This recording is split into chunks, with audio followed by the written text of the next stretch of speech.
আসসালামু আলাইকুম। আশা করি সবাই ভালো আছেন।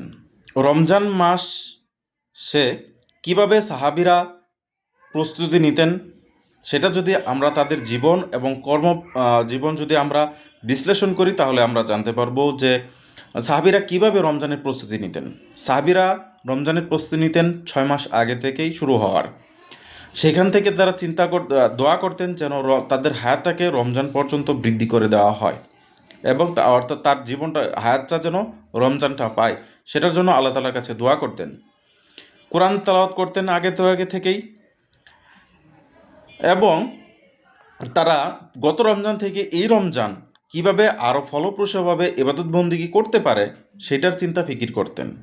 এবং রমজান শেষ হয়ে গেলে রমজানের যে ইবাদত বন্দিগি করলো সেটা যেন আল্লাহ তাআলার কাছে কবুল হয় তার জন্য দোয়া করতেন।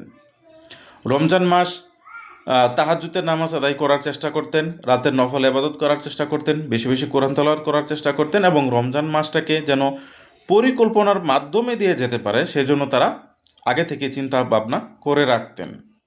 আমাদের মতো বা আমরা যেভাবে রমজানটা পাই শুধুমাত্র যেদিন চাঁদ উঠবে এবং যেদিন পরবর্তী ঈদের আগ পর্যন্ত আমরা এইভাবে কিন্তু তারা কাটায় না। তারা কাটাতেন রমজানটাকে, তারা সারা জীবনের জন্য চিন্তা ভাবনা করতেন। অর্থাৎ গত রমজানটাকে যেভাবে কাটাতে পেরেছেন তার থেকে যেন এই রমজানটা আরও বেশি পরিমাণে ইবাদত বন্দিগির ভিতর দিয়ে যেতে পারে সেটার চিন্তা ভাবনাই কিন্তু তারা করতেন।